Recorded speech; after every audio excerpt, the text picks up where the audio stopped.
जंटी में स्वागत है आपका। मैं हूं योगेंद्र, आप देख रहे हैं खास खबर। खास खबर में हम बात करेंगे राजस्थान में बाई इलेक्शन के बाद भी यह माना जा रहा था कि बीजेपी डैमेज कंट्रोल में जुटेगी। यहां पे समीक्षा बैठकें भी हुई, सरकार और संगठन के स्तर पर समन्वय समिति की बैठक हुई, कोर कमेटी की भी बैठक हुई। वी सतीश भी जयपुर आए, लेकिन एमएलए के और मंत्रियों के बोल से ऐसा लगता है कि शायद अभी भी कुछ गड़बड़ है। हालांकि बीजेपी का इंटरनल मामला है, लेकिन बीजेपी की जो पोजीशन 17 विधानसभा सीट पे रही, यानी कि सभी विधानसभा सीट, 2 लोकसभा 1 विधानसभा, 16 दोनों लोकसभा में और 1 विधानसभा, यानी कि 17 सीट पे जिस तरह की पोजीशन बनी है, सत्ता पक्ष है, सरकार का दावा है कि लगातार हम काम कर रहे हैं, खूब काम कर रहे हैं। मोदी जी का विजन अभी तक 70 साल में ऐसा काम नहीं हुआ। लेकिन तमाम जो चीजें हैं यहां जो हमें देखना होता है वो आपका परिणाम कैसा मिलता है, क्योंकि रिजल्ट ओरिएंटेड वर्क होता है, जो बीजेपी को मुझे लगता है कि अलार्मिंग पोजीशन में लाकर के छोड़ दिया है कि 2018-19 सहज नहीं है राजस्थान में। लेकिन अभी भी जो आए दिन जो बातें सामने आ रही हैं उसको देख करके तो लगता है कि शायद सब कुछ ठीक नहीं है। जनता का जो जनादेश रहा वो एक अलग बात है, लेकिन इंटरनली भी पार्टी पे जो मीडिया में बातें आ रही है, मुझे लगता है कि संगठन में समीक्षाओं का जो दौर चला वो शायद कारगर साबित होता दिखाई नहीं दे रहा है। विधानसभा में भी पोजीशन यही है, हर विधायक अपनी जवाबदेही, मंत्रियों की जवाबदेही विभाग और जनता के प्रति है, लेकिन विधायकों को इस बात का एहसास होने लगा है कि अगर हम कुछ नहीं कर पाएंगे विधानसभा के सत्र के दरमियान, तो मीडिया हमें जनता के सामने उस आईने में पेश करेगा जैसे हमने तस्वीर बना ली है हमारी। क्योंकि उनके पास ये आखिरी मौका है कम से कम जनता के पीछे कहने का कि हमने आपकी लड़ाई वहां लड़ी है, हम आपके लिए बहुत समर्पित हैं। तो मुझे लगता है कि सरकार अपनों से विधानसभा में भी घिरती नजर आ रही है। चले हम बात करेंगे, और हमारे साथ भाजपा के वरिष्ठ नेता शीलदा भाई जी हैं, कांग्रेस नेता नगेंद्र सिंह शेखावत साहब हमारे साथ हैं, पत्रकार साथी हमारे धर्मवीर जी हमारे साथ हैं। आप सभी का स्वागत है। एक बार आज के एजेंडे का आप मजमून देखिए और उसके बाद हमारे पैनलिस्ट से हम चर्चा करेंगे।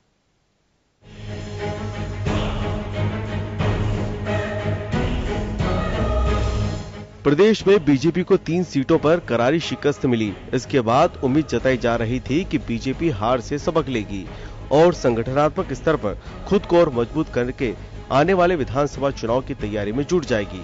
लेकिन बीजेपी के नेता हार के बाद भी सबक लेते नहीं दिख रहे हैं और एक दूसरे पर ही हार की जिम्मेदारी डाल रहे हैं। मंत्री जसवंत यादव और विधायक ज्ञानदेव आहूजा एक दूसरे को हार के लिए जिम्मेदारी ठहरा रहे हैं। कौन आदमी क्या बोलता है तो उसका अपना विचार है। पहली बात तो इंसान को जब बोलने से पहले देखे या तो खुद को लाभ हो, या पार्टी को लाभ हो, या देश को लाभ हो। अगर देश को भी लाभ नहीं, खुद को भी लाभ नहीं और पार्टी को लाभ नहीं, तो कहीं ना कहीं वो इंसान मानसिक परेशानी में, कहीं ना कहीं। ये मेरा डॉक्टर हूं क्योंकि मैं फिजिशियन भी हूं, तो मैं इस बात को जानता हूं कहीं ना कहीं। पार्टी के ही वरिष्ठ नेता घनश्याम तिवारी ने भी प्रदेश सरकार और मुख्यमंत्री राजे के खिलाफ बगावती तेवर अपना रखे हैं। प्रदेश बीजेपी में 3 सीटों पर हार के बाद संगठन को मजबूत करने और आने वाले विधानसभा चुनाव में मजबूत तैयारी के साथ मैदान में उतरने को लेकर बैठक भी होती रही है, लेकिन इसका असर बाहर कुछ खास देखने को नहीं मिल रहा है। पार्टी के विधायक और कार्यकर्ताओं का दर्द भी कई बार सामने आ चुका है कि सरकार में उनकी अनदेखी की जा रही है, लेकिन पार्टी के आला नेतृत्व उन्हें साथ लेकर चलने की बात करते दिखाई देते हैं। विधानसभा में भी कई विधायक सरकार को घेरते हुए दिखाई देते हैं। उसका कारण यह है कि उनके क्षेत्रों में काम की गति तेज नहीं होना, इस कारण उन्हें जनता के उल्हाने भी सहने पड़ते हैं। बीजेपी की ये अंदरूनी कलह एक चुनौती है। 3 सीटों पर हार मिल चुकी है, विधानसभा का रण भी सामने है। ऐसे में पार्टी और सरकार के सामने एक बड़ी चुनौती यह है कि कैसे इतने कम समय में सबके गीले शिकवे दूर किए जाएंगे ताकि संगठनात्मक रूप से बीजेपी चुनावी रण में उतर सके। ब्यूरो रिपोर्ट, जन टीवी न्यूज। आपने देखा कि कौन क्या कह रहा है, कौन किसका दिमाग ठीक कर रहा है, कौन किसके दिमाग की हालत खराब कर रहा है। चले आप विधानसभा के अंदर और बाहर दोनों की पोजीशन को लेकर के हम चर्चा करेंगे। हालात सबके सामने हैं।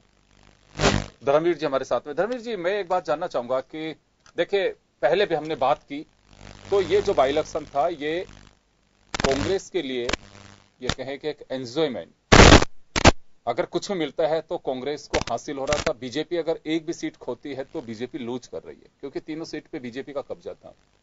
हार के बाद यह देखा जा रहा था कि समीक्षा होगी, समीक्षा के दरमियान सारे गिले शिकवे दूर किए जाएंगे, आगामी जो भूमिका है उसे एक तरीके से उसे सामने लेके आया जाएगा।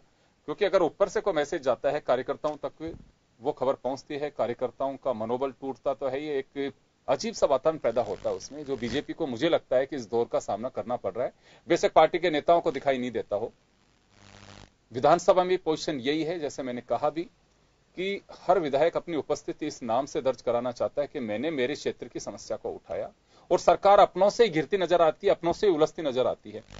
तो हालात तो बेहतर नहीं है। अब बीजेपी बेशक इसे बेहतर बताती हो। प्रणामी की 2 दिन पहले ही जब प्रेस कॉन्फ्रेंस थी तो उनका साफ कहना था कि हम बहुत अच्छी स्थिति में हैं, सारी चीजों पर हमने मंथन किया है। तो मंथन के बाद भी हालात तो कुछ अलग ही नजर आते हैं। मुझे लगता है कि लोकतांत्रिक प्रक्रिया में हार जीत चलती रहती है, एक निरंतर प्रक्रिया है। बीजेपी ने 3 चुनाव अभी हारे हैं, उपचुनाव, उसके बाद उनका मंथन का दौर चला है। तो मंथन होना चाहिए, मंथन के बाद विष निकलता है, अमृत निकलता है। उसके बाद संगठन को विचार करना चाहिए कि कहां हार हुई, कहां जीत हुई। लेकिन जिस प्रकार कार्यकर्ताओं में, नेताओं में तर्क वितर्क तक ठीक है, वाद विवाद लोकतंत्र में होता है, लेकिन जब तर्क वितर्क कुतर्क में बदल जाए, वो लोकतंत्र के स्वास्थ्य के लिए, पार्टी के लिए, वह सरकार के लिए बड़ा हानिकारक है। और मेरा स्पष्ट मानना है कि यदि हम मंथन करेंगे तो मंथन के बाद हमें पता चलेगा कि कहां कमी रही, इस कमी को किस तरह दुरुस्त किया जा सकता है। इस जो कार्यकर्ताओं व सरकार के बीच यदि कहीं कम्युनिकेशन गैप रहा तो कम्युनिकेशन गैप उस मंथन के माध्यम से, उस चिंतन के माध्यम से दूर किया जा सकता है। लेकिन जिस प्रकार अलवर से जो लोग चुनकर आए हैं, उन्होंने आपस में एक दूसरे पर हार के लिए जिम्मेदार ठहराने का जो ठीकरा फोड़ा है, वो ठीक नहीं है। यदि राजस्थान में भी यही सी परिपाटी को यदि अपनाया जो अब तक उत्तर प्रदेश व बिहार में थी, तो मुझे लगता है कि राजस्थान की राजनीति का अब तक बड़ा धवल चेहरा रहा है, बड़ा सफेद चेहरा रहा है। इस राजस्थान की विधानसभा में भैरव सिंह शेखावत, हरिदेव जोशी, रामनिवास मिर्धा, नाथुराम मिर्धा जैसे अनेक दिग्गज लोग रहे हैं, जिन्होंने राजस्थान विधानसभा की परंपरा को मजबूत किया है, वो जनता के प्रति जवाब दे रहे हैं। यदि इसी प्रकार यदि हम गलत एग्जाम्पल पेश करेंगे राजस्थान की राजनीति में, तो वो किसी के लिए हितकर नहीं है। यदि कहीं डायलॉग इनको करना चाहिए था तो पार्टी फोरम है, पार्टी फोरम पर डायलॉग होना चाहिए। आप मीडिया के माध्यम से अपने संवाद को बाहर निकाल रहे हैं, तो मुझे लगता है कि अंदरूनी कलह ज्यादा है। छोटा सा सवाल है धर्मवीर जी, ये ऐसा तो नहीं है कि जो गुब्बार भरा हुआ हो, संगठन के स्तर पे कुछ सुनवाई का मौका नहीं दे रहा हो और बाहर इस बात को कहा जा रहा हो? इस बात, जो तथ्य सामने आए हैं, जो अभी रिकॉर्ड पर है, उसको देखकर लगता है कि कहीं ना कहीं अंदर खाने बहुत कुछ चल रहा है। और अंदर खाने जो चल रहा है, तो मुझे यह भी लगता है कि जो ये नेता है, इनके ऊपर डायलॉग नहीं हो पा रहा है। तो कहीं ना कहीं संवाद की कमी है, और इस संवाद की कमी को दूर किया जाना चाहिए। और इस चुनाव, ये सेमीफाइनल चुनाव भी लोग मान रहे हैं, जो राजनीतिक विश्लेषक है उनका कहना है कि सेमीफाइनल है। लेकिन मेरा यह मानना है कि राजनीति में कब बदलाव आ जाए, चुनाव कब बदल जाए, एक रात का समय भी काफी महत्वपूर्ण होता है। तो जो पार्टी नेताओं में जो दरार दिख रही है, वो पार्टी के हित के लिए ठीक नहीं है। इस दरार को देखकर कार्यकर्ता भी चिंतन करेंगे कि पार्टी में कहीं ना कहीं एकता का भाव है, यूनिटी का भाव है, और पार्टी कहीं ना कहीं सत्ता तक नहीं पहुंच रही है। जी, शील जी के पास में मैं जाना चाहूंगा। मैडम, आपके यहाँ कोर कमेटी की बैठक भी हुई, समीक्षा बैठक हुई, प्रभारियों की और जिला अध्यक्षों को साथ में भी बैठक हुई, लेकिन उसके बावजूद भी जो आपकी पार्टी के अंदर इंटरनली जो चीजें सामने आ रही हैं, मीडिया में निकल करके सामने आ रही हैं, अलवर की बात करें चाहे दूसरी जगह की बात करें, मुझे लगता है बड़ा गंभीर विषय है ये। और या तो पार्टी के स्तर पे इन्हें सुना नहीं जा रहा, क्योंकि देखिए बात आपकी पार्टी की है, लेकिन जब सियासी गलियारों में चर्चाएं शुरू होती हैं, बाहर निकल के आती हैं, तो जनता भी जानना चाहती है कि वास्तव में चल क्या रहा है। या तो सुना नहीं जा रहा उन लोगों को, वो अपनी बढ़ास निकालने के लिए मीडिया के सामने आ रहे हैं। योगेंद्र जी, ये आप जो कह रहे हैं के अंदरूनी मामले की जो आप बात कर रहे हैं, मैं समझती हूँ कि हार जीत तो होती रहती है बिल्कुल, और पार्टी में कहीं निराशा भी नहीं है। और जो भी हमने मंथन के द्वारा जो निकल के आया, उसमें भी हमें ये लगा कि हमने 4 साल में जो वायदे किए थे उन सबको लगभग पूरा करने की हमने कोशिश की है। मुख्यमंत्री जी भी जनता के बीच पहुंची हैं, अपनी बात रखी है। कार्यकर्ताओं ने भी जहां जिसकी जो ड्यूटी लगाई थी उन्होंने बहुत ही कड़ी मेहनत की, लेकिन परिणाम जो जनता ने दिए वो ठीक है, हम उनको मानते हैं। और उसके बाद में जो मंथन हुआ, हमने बहुत छोटे छोटे बिंदुओं को गहराई से सोचा कि क्या कहीं कार्यकर्ताओं में नाराजगी थी, क्या कहीं एमएलए के खिलाफ नाराजगी थी, या कहीं जनता में कुछ ऐसी चीजें थी जो नहीं पहुंची। तो ये सब पर मंथन हुआ, निकल के यही आया कि भाई हमारी जो योजनाएं थी बहुत अच्छी थी, लेकिन जो ब्यूरोक्रेट्स थे उन्होंने ढंग से उनको क्रियान्वित नहीं किया, जो इम्प्लीमेंट होना चाहिए था वो नहीं हुआ। इन सब बातों पे गौर से चर्चा हुई, और जब इतना बड़ा परिवार है तो उसमें कहीं ना कहीं ऐसा महसूस होता भी है कि कहीं ना कहीं थोड़ी सी बहुत नाराजगी भी हो सकती है, कहीं मनाया भी जाता है, हर तरह की मान मनुहार भी होती है। पार्टी अपने स्तर पर कर रही है, और जहां तक इन जो दो नेताओं के अलवर की बात हो रही है, हार की कोई बात नहीं है। हार के कई कारण जैसे मैंने बताया कि इम्प्लीमेंटेशन में कमी रही या कहीं रही, लेकिन जो दो नेताओं की बात है तो इनका अपना अपना कहना चाहिए, इनकी व्यक्तिगत जो व्यवहार है, जो इनका एटीट्यूड है, वो सदैव चर्चा में रहा, और इनकी व्यक्तिगत बातें और ये गाय बजाए इनकी चलती रहती हैं। लेकिन इससे आप ये अंदाजा नहीं लगाएं कभी भी कि सारी पार्टी जितने हमारे 200 विधायक हैं या पदाधिकारी हैं या संगठन के कार्यकर्ता हैं, बूथ लेवल के कार्यकर्ता हैं, उनमें कहीं कहीं मन मिटाव है। छोटा सा सवाल है शील जी मेरा आपसे जी, आपने कहा कि पार्टी ने काम भी खूब किया है, समीक्षा बैठकों में जो चर्चा चली है कि जनता को सुना भी खूब है, लेकिन मैं आपको बताना चाहूंगा कि ये तो विधानसभा के बाहर की चीज पे चर्चा कर रहे हैं। विधानसभा के अंदर की अपोजिशन देखिए, डेली आप ही के पार्टी के विधायक आपकी सरकार को घेरते नजर आते हैं, सड़कों पे, पानी पे, बिजली पे, मेडिकल हेल्थ पे, एजुकेशन पे। ऐसा कोई सेक्टर नहीं है। आप लोग दावे कर रहे हैं कि हमने बहुत सारे काम किए, अपने आपके पार्टी के विधायक गुणवत्ता को लेकर के सवाल खड़ा कर रहे हैं। आप लोग इंफ्रास्ट्रक्चर की बात कर रहे हैं कि सड़कों का हमने जाल बिछा दिया, हमें देश भर में इनाम मिला है, लेकिन आपके पार्टी के विधायक तो उसको भी कटघरे में खड़ा कर रहे हैं कि जो पोजीशन है उसको लेकर के कि गुणवत्ता नहीं है, काम नहीं हो पा रहे हैं। तो ये तो बड़ा एक अजीब सी बात है कि आप लोगों को जो विधानसभा में कह रहे हैं अपने हक के साथ कर रहे हैं, क्योंकि उसको वहां तो बोलने का पूरा अधिकार है, पार्टी लाइन पे कोई बोलने दे नहीं बोलने दे। तो मुझे लगता है कि वो अगर अपनी उपस्थिति वहां दर्ज करा रहे हैं, उनकी जनता के प्रति जवाबदेही है, तो सरकार को इस बात का एहसास नहीं हो रहा, संगठन के को एहसास नहीं हो रहा कि हमारे विधायकों की पीड़ा क्या है। क्योंकि अगर वो बात वहां पे कह रहे हैं, एक एक चीज को इस तरह से उठा रहे हैं जैसे प्रतिपक्ष के एमएलए हों, तो ये तो मुझे लगता है कि पार्टी स्तर पे सुनने का तो मौका नहीं दिया जाता, या पार्टी का ट्रेंड बदल गया है कि बिल्कुल कोई चीज है तो उसको सुनना नहीं है, केवल आप पॉजिटिव बात करिए कि 18 और 19 को जीतना कैसे है, मिशन 180 प्लस और मिशन 25, सिर्फ ये ध्यान है। नहीं योगेंद्र जी, ऐसा कुछ भी नहीं है, सभी की सुनी जाती है। मैंने जैसा स्टार्टिंग में कहा था कि हमने काम खूब किए, लेकिन वो ढंग से जनता तक नहीं पहुंचे, तो उसी कैटेगरी में ये भी आता है।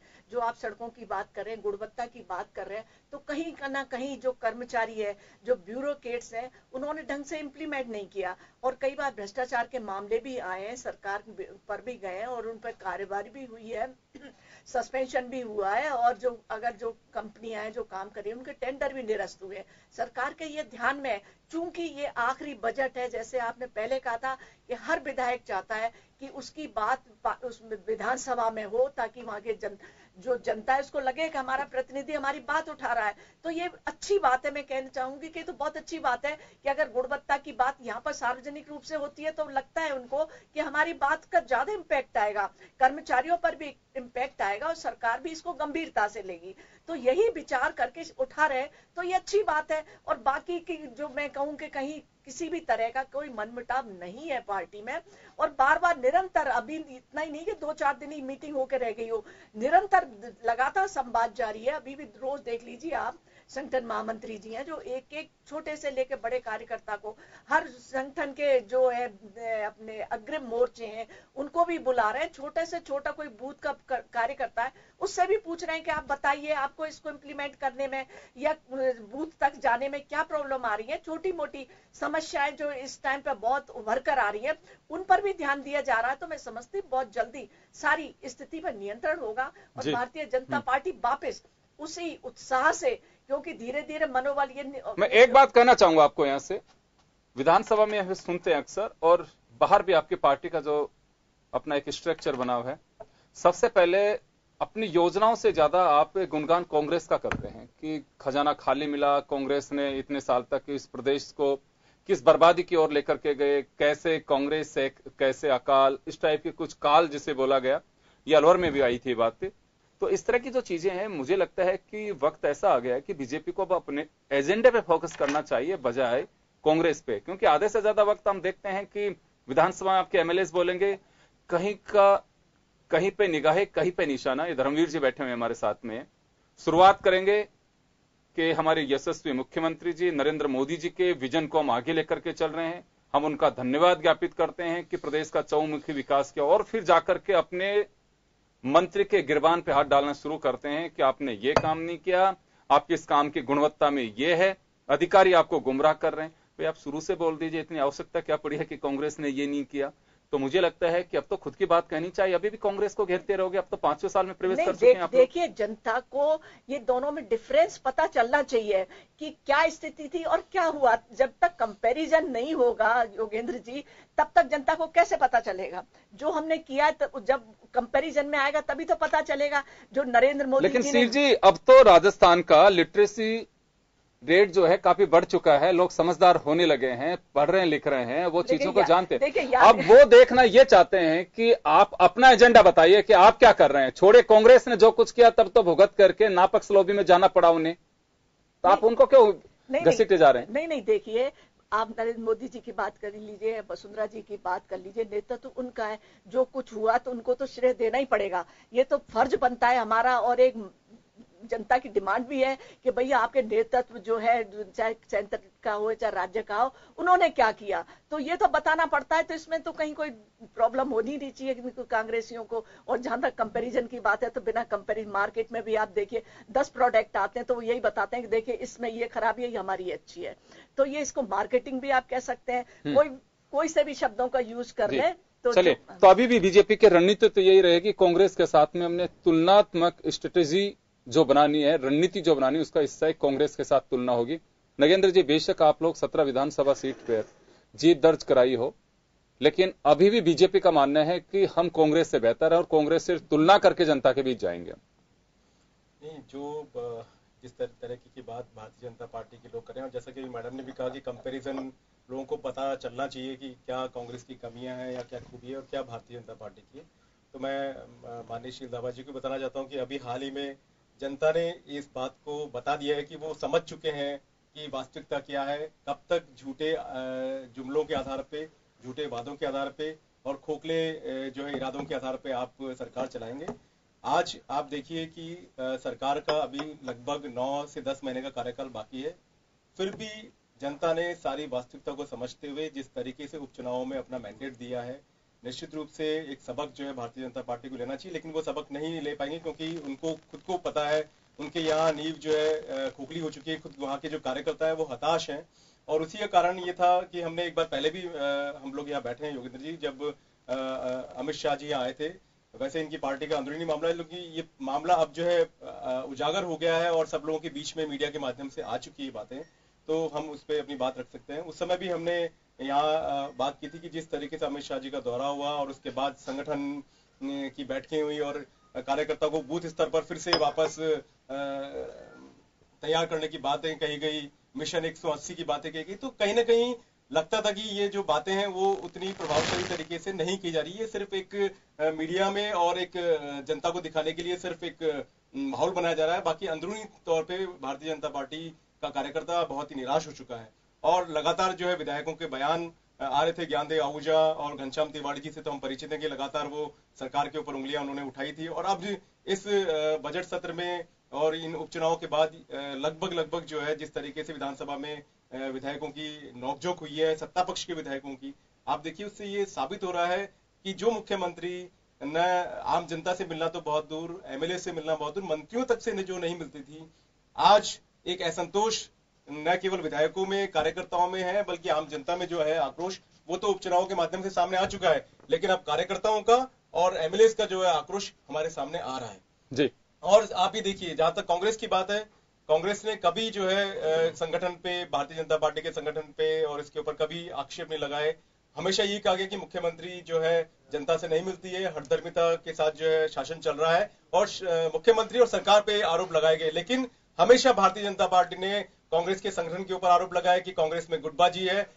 ये कहीं ना कहीं उनकी हताशा को बताता है। हमारे पास इतने बड़े बड़े चेहरे हैं प्रदेश के अंदर, एक चेहरा नहीं है हमारे पास। प्रदेश में 7-8 जो है सीनियर नेता हैं और उनका जो चेहरा है वो पूरे प्रदेश के अंदर जनता उनको मानती है, लेकिन इनके पास कोई चेहरा ही नहीं है। और अपनी उस हताशा को इन्होंने हमेशा दूर करने के लिए कांग्रेस के ऊपर आरोप लगाए। लेकिन आज जो है कलई खुल चुकी है और इनकी अंदरूनी जो कला है वो उजागर हो चुकी है और जो हम देख रहे हैं वो हमारे सामने। धर्मवीर जी, आपके पास में आना चाहूंगा। देखिए, जो तो कांग्रेस के लिए भी एक अलार्मिंग पोजीशन है कि आपको भी सावचेत किया जा रहा है। ऐसा कोई बड़ा आंदोलन कांग्रेस ने खड़ा नहीं किया था प्रदेश के अंदर। जो 17 सीट की जीत, एक सचिन पायलट की एक यात्रा आप निकाल दीजिए, किसान पद यात्रा जो निकाली थी उन्होंने 12 से झालावाड़ तक 104 किलोमीटर की। उसके अलावा 2 घंटे से बड़ा आंदोलन कोई कांग्रेस का नहीं है। लेकिन कई बार हम ये बात सुनते हैं कि बीजेपी के कई वर्कर्स दबी जुबान में इस बात को स्वीकार करते हैं कि हमारे लोगों ने हमें हराया है, कि उनका साफ कहना था कि एक बार झटका देना बहुत जरूरी है, सरकार बहुत उड़ रही है, संगठन में कोई सुनने वाला नहीं है। मैं एक चीज यह जानना चाहूंगा कि सरकार के स्तर पे और संगठन के स्तर पे माइक्रो मैनेजमेंट, ये तो मैंने पहली बार देखा कि पन्ना प्रमुख तक बनाए गए कि आपको 60 वोटर को निकाल करके लेके आना। ये तो बहुत ही बड़ा एक जो मैकेनिज्म इनका जो बना था, इससे ज्यादा माइक्रो मैनेजमेंट नहीं हो सकता। दूसरा, संभाग स्तर पे सुनवाइयां की गई। मंत्रियों को कहा गया है कि आप पार्टी ऑफिस में तो बैठेंगे, उसके अलावा 2 घंटे अपने निवास पे सुनवाई करेंगे। ये सारी सुनवाई वगैरह सारी चीजें हो रही हैं, लेकिन विधायक मुझे लगता है वो संतुष्ट नहीं तो पब्लिक कैसे संतुष्ट हो रही होगी। ये बीजेपी के समझ में नहीं आ रही। अभी भी तुलना की बातें कर रहे हैं कि हम तुलना करेंगे। मुझे लगता है कि देश के एक प्रख्यात समाजवादी चिंतक रहे हैं डॉक्टर राम मनोहर लोहिया, वो कहा करते थे कि हर सरकार को 5 साल में बदल देना चाहिए। वो एक उदाहरण देते थे कि जब हम चूल्हे पर रोटी बनाते हैं, यदि रोटी एक तरफ से सिकेगी तो बल जाएगी, जल जाएगी, तो रोटी को पलटते रहना चाहिए। उसी प्रकार सरकार को पलटते रहना चाहिए। तो मुझे लगता है कि जो डॉक्टर लोहिया जी ने कहा था वो राजस्थान में सटीक बैठ रहा है। कई दशकों में अपन जाएंगे तो कभी बीजेपी है, कभी कांग्रेस है, 1998 के बाद से यही हो रहा है। हाँ, तो उसके बाद 92 में आपातकाल वो अपने जो 6 दिसंबर की घटना हुई, उसके बाद 4 स्टेटों को भंग किया गया, वापस भैरव सिंह जी मुख्यमंत्री बने। 98 में अशोक गहलोत साहब आए, उसके बाद एक परिपाटी बन गई और राजस्थान के दोनों प्रमुख दलों ने डॉक्टर लोहिया के ध्येय वाक्य को जीवन में अपना लिया कि हम तो बदलना है, इस बार हम काम करेंगे, अगली बार वो आएंगे। तो लोग सोच रहे हैं कि उस ध्येय वाक्य को इन्होंने आत्मसात कर लिया तो वो तो होना ही है। ऐसा आम जनता है, जो व्यक्ति चप्पल चटकाता हुआ चलता है, वो मानता है कि इस बार ये, अगली बार वो, इस बार ये, अगली बार वो। अब मैं ये कहना चाहता हूं कि देश में कई ऐसे स्टेट हैं तो वहां पर सरकारें निरंतर चलती रही हैं। पश्चिम बंगाल भी बड़ा उदाहरण था, मध्य प्रदेश में बीजेपी की सरकार रही है, छत्तीसगढ़ है। तो क्यों नहीं इन सरकारों के जो प्रमुख लोग हैं, जो सत्ता व संगठन संभालते हैं, इतना बेहतरीन काम क्यों नहीं करते जनता व सरकार, जनता के लिए, पार्टी कार्यकर्ताओं के लिए, ताकि उनको पलटने की आवश्यकता नहीं पड़े और वो देश भर में एक नजीर बने। रही बात कांग्रेस की, कांग्रेस ये सोच रही है कि बीजेपी अपने बोझ से दब जाएगी और हमें उसका मौका मिलेगा। कांग्रेस ने भी, मुझे नहीं लगता कि इन गुजरे हुए 4.25 साल में राजस्थान में, संपूर्ण राजस्थान में कोई सशक्त आंदोलन खड़ा किया हो। मैं कहूंगा कि एक भारतीय कम्युनिस्ट पार्टी, एक छोटा सा संगठन है राजस्थान में, उसने सरकार को झुका दिया। 5 मंत्रियों की टेबल टॉक हुई, लेकिन वो भी कांग्रेस पार्टी नहीं कर पाई। अब कांग्रेस के जो नगेंद्र जी ने बताया कि नेताओं की भरमार है, आजादी का संघर्ष कांग्रेस ने किया है, लेकिन अब ये नेता समझ रहे हैं कि सत्ता हमारी गोदी में आ जाएगी तो हमें कुछ प्रयास नहीं करना चाहिए। मैं एक बात और कहकर अपनी वाणी को विराम दूंगा।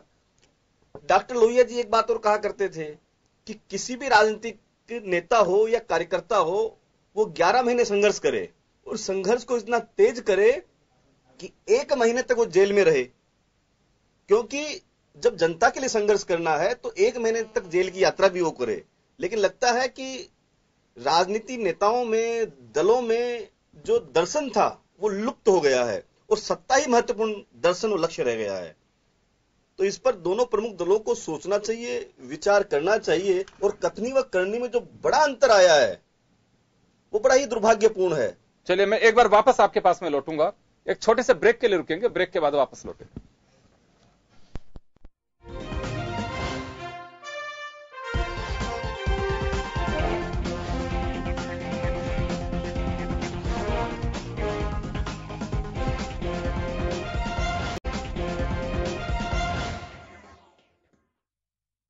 ब्रेक के बाद एक बार फिर आपका स्वागत है। आप देख रहे हैं खास खबर। बात कर रहे हैं हम राजस्थान में भाजपा के अंतर्कलह की। हालांकि इसे खारिज किया जा रहा है, लेकिन स्थितियां साफ दिखाई देती हैं। मैं ब्रेक से पहले धर्मवीर जी के पास में था। धर्मवीर जी, देखिए, ये बात है यहां पार्टी स्तर की। विधानसभा में जो स्थितियां देख रहे हैं, जैसे मैंने पहले भी कहा कि ऐसा तो नहीं है कि एमएलए को सुना नहीं जा रहा है, तो उनके एक जवाबदेही है। कम से कम वो ये बात तो कह सकेंगे कि हमने देखो जनता की लिए इस संघर्ष किया, हमने विधानसभा के अंदर भी अपनी पार्टी को हमने जमकर के घेरा, सरकार से हमने जवाब देने के लिए मजबूर किया। कुछ ऐसी चीजें होती हैं। तो स्थितियां जो दिक्कत हैं, देखिए बीजेपी को अपने स्तर पे इसका निस्तारण करना होगा, लेकिन हालात जो हैं, ताजा उदाहरण हम आज का भी ले सकते हैं, जो सुखकरण चौधरी और गुलाबचंद कटारिया के बीच जिस तरह की नोकझोंक रही।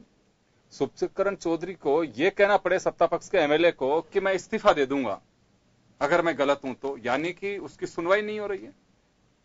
इस बात से इनकार नहीं किया सकता है कि ये पहला मौका नहीं है।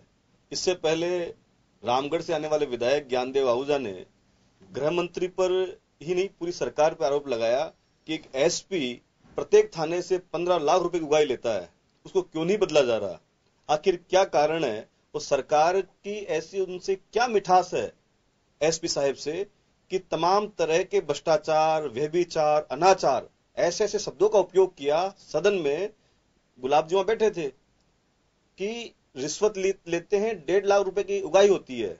गुलाब जी ने उसका जवाब दिया। इसी प्रकार इससे पहले जो निवाई से विधायक आते हैं, हीरालाल जी रेगर, उन्होंने गृह मंत्री पर सीधा आरोप मढ़ा कि एक दलित छात्रा के साथ एक प्रधानाचार्य जी ने रेप किया है, दुष्कर्म का मामला दर्ज हो गया है, लेकिन उसको अभी तक अरेस्ट नहीं किया जा रहा है।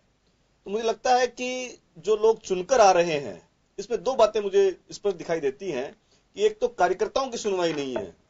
कार्यकर्ताओं की सुनवाई विधायक करते हैं या मंत्री करते हैं, लेकिन उनकी कहीं अप्रोच नहीं है। जो वो काम बताते हैं सरकार के स्तर पर, वो कार्य एग्जीक्यूट नहीं हो पाते हैं। तो वो पीड़ा, वो अंतर मन का जो आवेश है, वो सदन में फूटता है। मुझे नहीं लगता कि कभी ऐसा दृश्य सदन में आया हो, पहले कभी सरकार को वरिष्ठ विधायकों ने घेरा हो और ये कहा हो कि राज्य में कानून व्यवस्था की चीज नहीं है। यदि घनश्याम तिवारी जी घेरे तो अलग बात है, लेकिन नए नए लोग चुनाव को सामने देखकर घेर रहे हैं, तो इस बात को में कोई संशय नहीं है कि सरकार के स्तर पर भी और संगठन के स्तर पर भी उनसे संवाद स्थापित नहीं किया जा रहा है। और लोकतंत्र की सबसे बड़ी ताकत यह है कि आपस में संवाद होना चाहिए। कई लोग बात, जैसे भी कांग्रेस के मित्र ने बताया कि जो राज्य की प्रमुख है वो अपने विधायकों से, मंत्रियों से नहीं मिलती है। तो यदि ऐसा है तो बड़ा दुर्भाग्यपूर्ण है, क्योंकि वो जनप्रतिनिधि हैं, जनता के सेवक हैं। तो उनको ना सिर्फ मंत्रियों से, विधायकों से, बल्कि जनता से सीधा संवाद स्थापित करना चाहिए। जनता दरबार लगाया जाना चाहिए, ताकि जनता के दर्द की, जनता के पीड़ा की, जनता की तकलीफ का सीधा फायदा लगाया जाए। मैं कहना चाहूंगा कि जो शासन में बैठे हुए लोग हैं, वो इंटेलिजेंस ब्यूरो के माध्यम से जनता की नब्ज को पकड़ने का प्रयास करते हैं कि जनता क्या सोचती है, जनता में क्या चल रहा है, उनका मंथन क्या है। यदि उसको हटाकर यदि आप कार्यकर्ताओं से सीधा संवाद स्थापित करेंगे, तो मुझे लगता है कि वो बेहतरीन विकल्प है आपका। जो आईबी वाले जो जांच रिपोर्ट आपको पेश करते हैं, उससे कई गुना बेहतर वो कार्यकर्ता है जो आपके लिए मरता है, आपके लिए लड़ता है, आपको सत्ता तक पहुंचाने के लिए निस्वार्थ भाव से काम करता है। यदि आप उनसे केवल संवाद स्थापित करेंगे, उनके छोटे मोटे काम करेंगे, एक चीज और मैं जानना चाहूंगा, करना नहीं पड़ेगा। ये शासकीय दल की पोजीशन है। पूर्ववर्ती सरकार की भी स्थितियां यही थी और वर्तमान सरकार की भी। ऐसा क्यों होने लगा है कि कोई सच्चाई सुनना नहीं चाहता है? मैं बहुत अच्छे से कह सकता हूं कि इंटेलिजेंस और सीआईडी के लोग कई बार ये कहते सुने जाते हैं कि सरकार सच्चाई सुनना नहीं चाहती है। बिल्कुल। उनको ये चाहिए कि हम जीत रहे हैं, बहुत अच्छी सीटों से जीत रहे हैं। अगर उन्हें बताते हैं कि इतनी कम सीटें हैं तो उनके कोप भाजन का शिकार होना पड़ता है। यानी कि हर मोड़ पे भांग के मुझे लग रहा है कि कुएं में नहीं है तो भांग के बगीचे खड़े होने शुरू हो चुके हैं कि सरकारों की पोजीशन ये हो गई कि वो सच्चाई सुनना नहीं चाहती हैं। आप बिल्कुल दुरुस्त फरमा रहे हैं योगेंद्र जी कि आजादी से पहले अपन सल्तनत काल और मुगल काल देखें तो जो वहां के सुल्तान व बादशाह हुआ करते थे वो विभिन्न मुद्राओं में जनता के बीच जाते थे और ये पता करने का प्रयास करते थे कि क्या तकलीफ है, क्या दिक्कत है। वो जो उनके प्रधान सेवक होते थे अर्थात जो उनके सेक्रेटरी होते थे, महासचिव होते थे, उनको भी वो परखने का प्रयास करते थे कि कहीं ये गड़बड़ तो नहीं है। इसी प्रकार सरकार का भी ये दायित्व बनता है कि सरकार जीतने के बाद ब्यूरोक्रेट के हवाले सरकार नहीं करे। वो ये नहीं समझे कि हमारे जो ब्यूरोक्रेट है यही हमारी आंख व कान है, वो जो हमें परोस कर देंगे वही ठीक है। यदि इस ब्यूरोक्रेट के भरोसे सरकार चलेगी तो वो लोकतंत्र के लिए अच्छा संकेत नहीं है, क्योंकि जनता आपसे अपेक्षा करती है, ब्यूरोक्रेट से अपेक्षा नहीं करती। क्योंकि जनता के बीच आप ही को हर 5 साल के बाद में आप ही को एक बड़ी कठिन परीक्षा के दौर से गुजरना है। शील जी, ये बात आप लोगों को महसूस होने लगी है कि ब्यूरोक्रेट्स की वजह से हम लोगों को हार का सामना करना पड़ा। आज ही पोजीशन तो वही है। आपके मंत्री जवाब वो रटा रटाए देते हैं जो ब्यूरोक्रेट्स लिख करके देते हैं। आपकी पार्टी के एक एमएलए को सिर्फ ये कहना पड़े न्याय नहीं मिलने की वजह से कि मैं इस्तीफा दे सकता हूं, तो मुझे लगता है कि आम जन की आप अपेक्षा कर सकते हैं। अभी भी आपको जब मालूम चला है कि रिजल्ट के 15 दिन बाद भी हम जिस कड़ी को समझ पाए वो ब्यूरोक्रेसी है, अधिकारी है, लाल फीताशाही है, अभी लेकिन जो मंत्री हैं वो वही रटा रटाए जवाब देते हैं जो ब्यूरोक्रेसी के लोग उनको लिख करके देते हैं। अपना विवेक काम में नहीं लेते। देखिए योगेन जी, जो ये परिणाम आया है ये कोई मामूली परिणाम नहीं है। ये जनता का अलार्म है कि ये मैसेज दिया है जनता ने कि आप जो कर रहे हो वो जो भी है हमारे तक नहीं पहुंच रहा। जो ब्यूरोक्रेट्स हमारी नहीं सुनते, चाहे थानों की बात कर लीजिए या कोई छोटे से पुलिस के विभाग की बात कर लीजिए या कोई शिक्षा की बात कर लीजिए, मेडिकल की बात कर लीजिए, तो एक तरह से ये मैसेज आया है और सरकार ने इसको बहुत गंभीरता से लिया है। और ये जो कार्यकर्ताओं की बात आ रही है या एमएलएस की बात आ रही है, तो ये भी उनके दिमाग में ये बात भी आई है कि शायद हमें भी व्यवहार को अपना चेंज करना पड़ेगा, कहीं ना कहीं हमारे में भी कमी है। तो ये जनता का अलार्म है, इसको हमें बहुत गंभीरता से लेना है और उसी के अनुरूप जो कुछ 1 साल बचा है अपने आप को सुधार करके कि जनता किस रूप में हमें देखना चाहती है, जनता की क्या अपेक्षाएं हमसे है और उसकी हमें तैयारी किस तरह से करनी चाहिए। तो ये 1 साल का जो 9-10 महीने का समय ये बहुत ही महत्वपूर्ण है और जो भी कमियां एक सुधारने का अवसर हमें जनता ने दिया है, क्योंकि 4 साल में जो हमने किया तो मैं तो शील जी, मेरा तो बहुत सवाल साफ है। मुझे खुशी है कि आप कम से कम सच्चाई को स्वीकार कर रहे हैं। यहां सवाल दूसरा है। मेरा तो सिर्फ इतना सा कहना है कि जिस कमजोरी को आप लोगों ने पकड़ने की कोशिश की है विधानसभा में उसका असर नहीं दिखाई दे रहा है। आपके एमएलएज को बड़ी एक कहूं कि लाचारी भरी स्थिति के अंदर हम देखते हैं। वहां पे मंत्री जवाब उन्हें सीधा नहीं देते, उन्हें यह कहना पड़े कि हम इस्तीफा दे सकते हैं। तो मुझे लगता है कि अभी भी जो कड़ियां कमजोर थी आपकी, जिन्हें पकड़ा आपने, अभी वो मजबूत नहीं हो रही हैं। नहीं, बिल्कुल जो सामने आ रहा है तो सरकार निश्चित तौर पर, चाहे मंत्री किसी भी विभाग के हों, उनको भी सोचना पड़ेगा। सरकार भी इस बात को देख रही है कि कहां क्या कमी रह गई है। ब्यूरोक्रेट्स के जो आप जैसे कह रहे हैं कि रटे रटाए जवाब आ रहे हैं, तो उस पर भी निश्चित तौर पर भी दूर करने। मुझे एक अच्छे से ध्यान है कि मैंने कहीं पढ़ा था, शायद आप लोगों ने भी पढ़ा होगा, चाणक्य कुटिया में रहा करते थे। चंद्रगुप्त ने उसने कहा कि आप प्रधानमंत्री हैं, आप एक कुटिया में निवास कर रहे हैं, आपके योग्य कुटिया नहीं है और आप एक बड़े आपके लिए महल है, सारी व्यवस्था कराई हुई है। तो उन्होंने एक बात कही थी कि राजा को जनता के सुख दुख को देखने के लिए कुटिया में रहना होगा, तभी आप उसका अंदाजा लगा सकते हैं। जैसे अभी धर्मवीर जी ने एक जिक्र किया था कि मुगल काल भी हमने देखा, सल्तनत काल भी हमने देखे क्या मतलब पढ़ा हमने इतिहास को, उसमें कई बार इस बात को लेकर के कहा जाता है कि बादशाह भेष बदल करके कभी डाकू के रूप में और सच्चाई को देखने के लिए जाते थे कि क्या हुआ करता था उस समय। क्योंकि पुलिस तो देखिए 15वीं सदी या 13वीं सदी से देखें आज तक कोई खास बदलाव नहीं है, वो तो अपने ट्रैक पे ही चलती है। वही अपने नाकेबंदी के अंदर जब बादशाह अकबर से वसूली हो सकती है तो अभी भी हालात कोई ज्यादा सुधरे नहीं है। तो मुझे लगता है कि कार्यकर्ता आपकी एक मोटी कड़ी है, उसको सुनिए आप। और अगर आप लोग कहते हैं कि हम सुनते हैं, तो बड़ी पीड़ादायी बात है। अलवर जैसी जगह में जहां 4.5 लाख भाजपा के सदस्यों और 4,45,000 मत मिले, मुझे लगता है कि अपनों ने वोट नहीं डाला वहां तो यह तो एक बड़ा गंभीर विषय है कि आप या तो कार्यकर्ताओं को सुन नहीं रहे। कई बार इस बात को कहा जाता है, आपकी पार्टी के नेताओं को कहा जाता है कि मीडिया की बनी बनाई बातें, कुछ नहीं, ऐसा सब ठीक है। आपकी पार्टी कार्यालय में कई बार इस तरह के वाक्य देखे हमने। पूछा जाता है एक बुजुर्ग से कि आपको 2 बार पहले भी देखा है कि क्या करने आया आप? कि साहब मेरी ये डिमांड थी, फलाने कलेक्टर साहब से मिलना था, यहां से मंत्री जी ने फोन कर दिया, मैं दोनों बार चला गया, 4 घंटे तक कलेक्टर साहब ने बुलाया ही नहीं कलेक्टर साहब ने। मॉनिटरिंग का अभाव है कि जो पीड़ा किसी ने बताई थी उसका डिस्पोजल हुआ कि नहीं हुआ। मुझे लगता है कि मैकेनिज्म आप उस कार्यकर्ता से तो अपेक्षा कर रहे हैं कि आप पन्ना प्रमुख बने, आपको 60 मतदाता को घर से निकाल करके बूथ तक पहुंचाने, आप वहां की सुनिए तो सही उसी कार्यकर्ता की पीड़ा। उसको चुनावी मोड से आप बाहर नहीं आने दे रहे हैं। वो जिन लोगों को वोट डालने के लिए लेकर के आएगा, उनकी सड़क, बिजली, पानी, छोटा मोटा कोई काम है, उसकी पोजीशन क्या है, ये बैठकों में कभी सील चर्चा आती है आपके यहाँ पे? नहीं, देखिए, जहां तक जनता से संवाद का बात है, योगेंद्र जी, मैं आपको बताऊं, आपने भी पढ़ा ही होगा, आपके मीडिया ने भी देखा है कि मुख्यमंत्री वसुंधरा राजे ऐसी जगह पर गई थी जहां पर कोई पहुंचता भी नहीं था।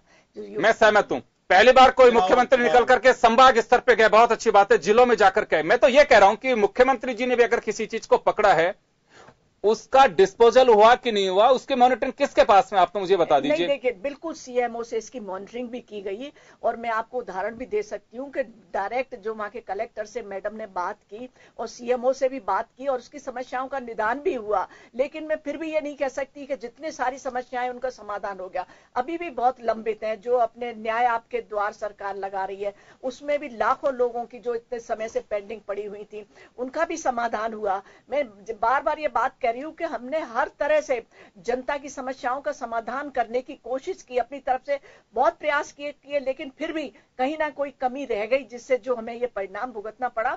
लेकिन फिर भी हम फिर नए एक इरादे के साथ में, नए वादे के साथ में, हम पूरी तैयारी के साथ में जनता के बीच में 1 साल में जो कमियां रह गई उनका पूरा करने का हम प्रयास करेंगे।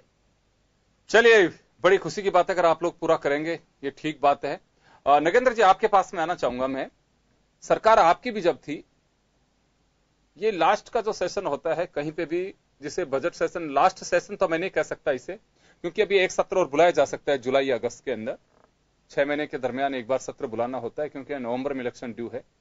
तब तक मुझे लगता है कि आचार संहिता भी नहीं लगेगी। एक सत्र का और है कि सत्र आ सकता है, जिसे मानसून सत्र भी कह सकते हैं। आखिरी के सत्र के दरमियान आपके भी पार्टी के कई विधायक इसी तरह से बात करते थे। मुझे अच्छे से ध्यान है, आपके हाल ही में नवनिर्वाचित सांसद रघु शर्मा साहब उस समय विधायक हुआ करते थे, ये प्रताप सिंह खाचरियावास, और एक और थे राजेंद्र सिंह विधुड़ी साहब। 3 लोगों ने भ्रष्टाचार के खिलाफ एक रथ निकाला, क्योंकि जब इनके लिए भी कहा कि सरकार शायद जनता के बीच जाएगी लेकिन अपनों की नहीं सुन रही है, तो उस दौरान एक रथ भी निकाला था। ये लास्ट का जो वक्त आता है पार्टियों के लिए भी बड़ा एक, मुझे लगता है कि क्रूशियल टाइम होता है ये, कि आपको ध्यान देना चाहिए। पीड़ा दोनों ही जगह बराबर है, बस इतना है कि आप लोग सत्ता से बाहर हैं, ये सत्ता के अंदर है। तब भी आपकी पार्टी के विधायकों को बिल्कुल खुल करके फ्रंट में आना पड़ा था कि सुनवाई नहीं हो रही हमारी। तो ऐसी क्या रहती है दिक्कत कि पार्टी स्तर पे सरकार बिल्कुल भूल जाती है कि कल हमें इन्हीं कार्यकर्ताओं से काम लेना है? देखिए योगेंद्र जी, आपके इस प्रश्न का जवाब देने से पहले मैं आप ही के द्वारा एक बात रखी गई थी आप ही की, कांग्रेस ने भी पिछले 4 सालों में कोई बड़ा आंदोलन खड़ा नहीं किया। निश्चित रूप से कांग्रेस ने हर मुद्दे के ऊपर अपना विरोध जो है सरकार को दर्शाया है, और चाहे वो जिला स्तर से लेकर का मामला हो या प्रदेश के स्तर पर हो, हर स्तर पे मामले को उठाया। और यहाँ तक कि जो है खुद राहुल गांधी जो है यहाँ आए हैं। आपको याद होगा कि जब केंद्र सरकार ने भूमि अधिग्रहण के मामले को लेकर उस एक्ट में संशोधन के लिए जो अध्यादेश लेके आए थे, उसको लेकर खुद राहुल गांधी जी ने यहाँ पर किसानों के साथ पदयात्रा की थी। और अभी जो है जब कृषि कनेक्शन की दरें बढ़ाएगी किसानों की, तब कांग्रेस ने बड़ा आंदोलन खड़ा किया और उसके कारण सरकार को पीछे हटकर वो बढ़ी हुई दरें वापस लेनी पड़ी। उसके अलावा आप देखिए कि अभी कुछ ही दिन पहले जब प्रदेश के अंदर 3 जिलों में बाढ़ आई थी, उस समय कांग्रेस ने के जो नेता है उन्होंने वहां जाकर उस समय उन लोगों को जो है उनकी समस्या को सुना था, और खुद राहुल गांधी वहां पर आए थे। और उस समय प्रदेश की जो मुखिया है वो हवाई सर्वे करके वापस जयपुर आके यहाँ पे अगले चुनावों की तैयारी के लिए मीटिंगें ले रही थी। इससे बड़ा स्थिति, दुर्भाग्यपूर्ण स्थिति कभी इस प्रदेश ने देखी नहीं है कि प्रदेश का मुखिया जो नगेंद्र जी, मैं एक छोटी सी बात कहना चाहूंगा। आपने रोल बैक की बात कर रहे हो, आप जो बिजली दरों की बात आप कह रहे हो, बिजली और किसानों के ऋण माफी को लेकर के आंदोलन दोनों ने साथ खड़ा किया। आप लोगों का प्रदर्शन रहा कि हम विद्युत भवन पर प्रदर्शन करेंगे जिलों में। मैंने खुद ने कहा कि 2 घंटे से बड़े आंदोलन कांग्रेस के नहीं रहे हैं। धर्मवीर जी ने जो जिक्र किया वास्तव में सच्चाई है। ये पूरे शेखावटी को कम्युनिस्टों के नेतृत्व में जाम किया, उन्होंने जनता को जोड़ने की कोशिश की। आपकी बड़ी पार्टी है, लेकिन एक ऐसा मैसेज नहीं गया कि जिसकी वजह से सरकार को झुकना पड़ा हो, सरकार को बिल्कुल इस स्थिति में लाकर के खड़ा कर दिया हो कि अब सरकार के पास कोई चारा नहीं है इस बात को एक बात सुनने के अलावा। आप भूले होंगे योगेंद्र जी, खुद जो है हमारे प्रदेश अध्यक्ष के ऊपर लाठीचार्ज हुआ था, विधानसभा घेराव उस समय जब किया था, और लगातार हमारे यूथ कांग्रेस के अध्यक्ष जो हैं वो पूरे प्रदेश के हर जिले में जाकर उन्होंने, हर संभाग स्तर पर जाकर उन्होंने किसानों की मुद्दे को लेकर आंदोलन किया है। ये किसी से छुपा हुआ नहीं है और लगातार उनके ऊपर कई तरह के केस लगाए गए। हमारे प्रदेश अध्यक्ष पे लाठीचार्ज हुआ। खुद राहुल गांधी जी समय समय पर यहाँ आकर उन्होंने जो है जनता के बीच में वो गए हैं, किसानों के बीच में वो गए हैं। ऐसा मेरा मानना है कि पूरे तरीके से हमने अपना पक्ष जो है वो सरकार के सामने रखा है और जनता की जो किसानों की और गरीबों की जो मुश्किलें थी उनको हम सरकार के सामने रखा। लेकिन ये सरकार तो आंख बंद करके बैठी हुई है। जैसा कि अभी शील धाबाई जी कह रही थी कि जो अफसर हैं, अधिकारी हैं, उन्होंने काम नहीं किया। अरे आपको चुनकर भेजा गया है, काम आपको करना है, आपको मॉनिटरिंग करनी है। आप अपनी विफलताएं अगर अधिकारियों पे डाल रहे हैं तो निश्चित रूप से ये तो होना ही होना है। जब सरकार तो जो है आंख बंद करके बैठी है और सिर्फ जो है घोटाले और भ्रष्टाचार का जो है बोलबाला यहाँ पे हो रहा है। आप विधायकों से नहीं मिलते हैं, आप मंत्रियों से नहीं मिलते, आप आम जनता से मिलना तो बहुत दूर की बात है। तो ये सारी स्थितियां जो है निकल के अब सामने आ रही है। मैं आपको कह रहा हूं कि जो कार्यकर्ता है वो जनता का सामना नहीं कर सकते, विधायक कार्यकर्ताओं का सामना नहीं कर सकते, और जो है मंत्री तो मुख्यमंत्री तो कभी मंत्रियों और विधायकों से मिली नहीं और ना मुझे लगता है कि वो मिलने वाली हैं। ये सारी स्थितियां अब सामने आ रही है। और जहां तक कांग्रेस की बात है, जो प्रश्न आपने किया है, आप ही देखिए खुद जो है हमारे पूर्व मुख्यमंत्री अशोक गहलोत जी लगातार जो है उनका जनता से संवाद रहा है, विधायकों और मंत्रियों से संवाद की बात तो रही है। लगातार वो जनता से हर सप्ताह में जनता से वो मिलते थे, जनता दरबार वहां लगता था और उनको खुद जो है एक एक व्यक्ति और एक एक तहसील की ब्लॉक की उनको परेशानी उनको मालूम थी। लेकिन जिस तरह की बात आप कर रहे हैं कि इस तरह की बात आई तो कहीं ना कहीं मुझे लगता है कि कोई मिसकम्युनिकेशन हुआ होगा, कम्युनिकेशन गैप की बात होगी। लेकिन वो भी सिर्फ और सिर्फ जो है कहीं ना कहीं जनता के हित की बात रही होगी। लेकिन पूरे तरीके से जो है पूर्व सरकार के अंदर जनता के हितों की बात जो है हमारे माननीय मुख्यमंत्री जी ने हमेशा ध्यान में रखा है और उसको दूर करने की कोशिश की गई। और उसी का परिणाम है, आप देखिए कि जब नई गवर्नमेंट आई तो सारी योजनाओं को हमारी या तो उनको बंद कर दिया गया या उनको नाम बदल दिया गया और नाम बदल दिया गया। और नाम बदलने के बाद भी हाईकोर्ट ने आदेश देकर अभी हाल ही में अटल सेवा केंद्र का नाम वापस राजीव गांधी सेवा केंद्र रखने की बात कही है। तो कहीं ना कहीं ये सारी चीजें जो है वर्तमान सरकार की जो है कलई को खोल रही है कि किस तरीके से झूठे वादे करके,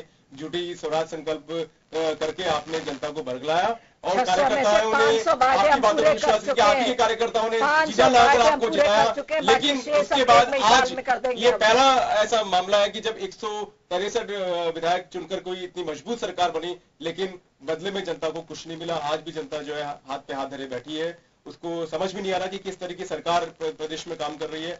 और ये उपचुनाव में पूरे तरीके से उन्होंने जता दिया कि अब सच्चाई सामने आ चुकी है और हम किसी भी कीमत पे इनके थोते वादों और थोती घोषणाओं पे यकीन करने वाले नहीं है। अभी जैसा कि शील धाबाई ने कहा, हम नए वादे और नए इरादे से, अब कोई नए वादे हैं, नए इरादे हैं, आपकी उल्टी गिनती शुरू हो चुकी है। और अब जो है जनता को फिर समझ में आ गया है कि कहीं ना कहीं झूठे वादे करने से बढ़िया है कि जो आगे अगर काम करते हैं प्रदेश की जनता की सेवा के लिए, किसानों के लिए काम करने वाले। आप ये देखिए आज महिलाओं के एक महिला मुख्यमंत्री हमारे प्रदेश में और महिलाओं के प्रति अपराध के मामले में तीसरे नंबर पे हमारा प्रदेश है।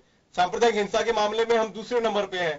लगातार इस तरह की स्थितियां आ रही हैं। दलितों के साथ जो अपराध हो रहे हैं उसको हम जो है दूसरे नंबर पे हैं। हर तरीके से आपके जो एमएलए हैं, कार्यकर्ता किस मुंह से जनता के बीच में जाकर अपना पक्ष रखेंगे, क्योंकि उनको पता है कि उनके पास जवाब देने के लिए कुछ है ही नहीं, आपके पास जवाब देने के लिए कुछ बचा ही नहीं है।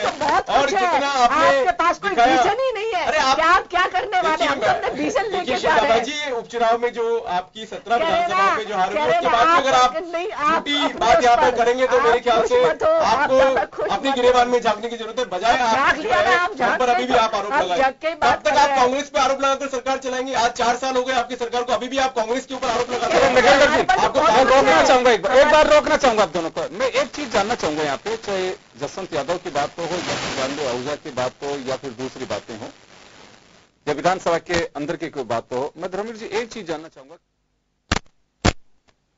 एमएलए क्या चाहते हैं? देखिए, एमएलए पे प्रेशर पब्लिक का होता है, एमएलए का प्रेशर सरकार पे होता है। हो सकता है ज्ञानदेव आहूजा को ऐसा कुछ लगता हो कि जो उनकी चीजें हैं पूरी नहीं हो पाई। कुछ दिन पहले भी कह चुके हैं कि मैंने तो आला कमान को पहले अवगत करा दिया था कि सत्ता और संगठन में दोनों में स्थितियां ठीक नहीं है, हमें कुछ ध्यान रखना होगा। खैर चलिए, वो एक इंटरनल मैटर अगर उन्होंने दिया और पार्टी कितना चाहती, देखना क्या चाहती है, तुलनात्मक आपके वर्क स्टाइल या वास्तव में आप जो कर रहे हैं उसको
नेताओं में कोई दूरी होगी।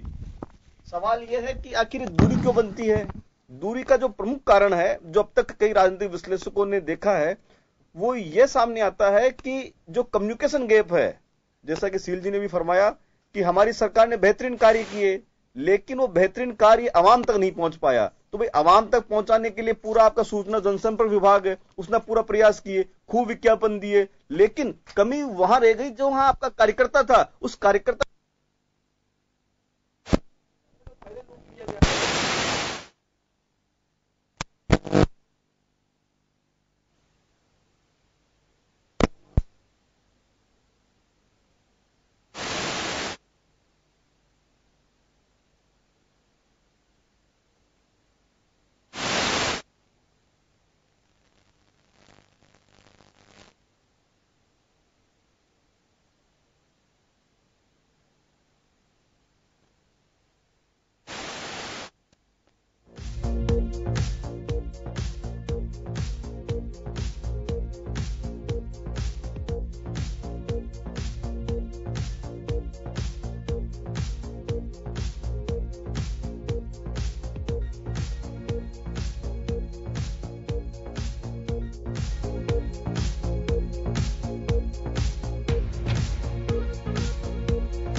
ब्यूरोक्रेसी में जो ब्यूरोक्रेट होते हैं वो पूरी फाइलों पर जंप होकर बैठ जाते हैं, तभी तो इनको लाल फीताशाही के धारक कहा जाता है। तो ऐसे में उन ब्यूरोक्रेट से काम कौन कराएगा? काम वो लोग कराएंगे जनता के द्वारा निर्वाचित होकर आए हैं। तो ऐसे में जो जनता द्वारा निर्वाचित योग्य लोग हैं, उन योग्य लोगों को मंत्री बनाया जाना चाहिए, ताकि उन ब्यूरोक्रेट से फाइल निकलवा सके। अनावश्यक जो बैरियर लगाते हैं। एक चीज मैं कहना चाहूंगा कि पिछले कुछ वर्षों से सत्ता का केंद्रीकरण जो हुआ है उससे भी बड़ी प्रॉब्लम्स आई है। पहले बिल्कुल फ्रीडम थी मंत्रियों की, मुझे लगता है कि मंत्रियों को भी वो आजादी नहीं है अभी। फाइल कई बार सुनते हैं कि बड़े सीनियर उन्हें अवॉइड कर दिया जाता है, तो सेक्रेटरी सीधी फाइल ऊपर तक सीएम ये पीड़ा नाम भी बता सकता हूं। कई बार ऐसी स्थितियां, राजपाल सिंह शेखावत जब यूडीएच मिनिस्टर थे तो जेडीसी उनकी बात नहीं सुनते थे। हालात यह है कि उनके अपने एरिया झोटवाड़ा में वैशाली सर्किल को तोड़ दिया गया, उनको सूचना नहीं है। राजेंद्र राठौड़ अपनी पीढ़ी बता चुके हैं कि सुदर्शन सेठी उनकी फाइलें साइडलाइन करते हैं। वीनू गुप्ता के लिए आपको ध्यान होगा, जब रिसर्जेंट राजस्थान के दरमियान ही गजेंद्र सिंह खीवसर को बिल्कुल साफ अमित शाह से कहना पड़ा कि यहाँ अधिकारी नहीं सुनते हैं। भवानी सिंह राजावत को कहना पड़ा कि 3 घंटे तक वीनू गुप्ता ने उन्हें सुना ही नहीं। तो ऐसी कुछ चीजें हैं कि जो हो सकता है कि सरकार मीडिया में आने के बाद भी उन पर गौर नहीं फरमा रही हो। चलिए, समय कम है, लेकिन लबो अब यह है कि फिलहाल बीजेपी चाहे कितनी भी समीक्षा बैठ के कर रही हो, लेकिन हालात अभी बेहतर होने का नाम नहीं ले रहे हैं। हालांकि पार्टी का इंटरनल मामला है, लेकिन एक मीडिया का काम है कि एक आईना दिखाना कि आज भी जो कुछ चल रहा है, हाउस में अपनी भड़ास विधायक निकाल रहे हैं, मंत्री बड़े लाचार से महसूस हो रहे हैं, आज भी वही बात बोलते हैं जो ब्यूरोक्रेसी चाहते हैं, जिस ब्यूरोक्रेसी को हार का बड़ा कारण माना, लेकिन बीजेपी आज भी उससे बाहर नहीं निकल पा रही है। अब देखना होगा कि आखिर इसे सेट कैसे किया जाता है। समय कम है, लेकिन चुनौती भाजपा के सामने बड़ी है। अब उसे किस तरह से पार पाती है, यह देखने वाली बात होगी। बहुत बहुत शुक्रिया आप सभी का। खास खबर में बस इतना ही। दीजिए इजाजत, नमस्कार।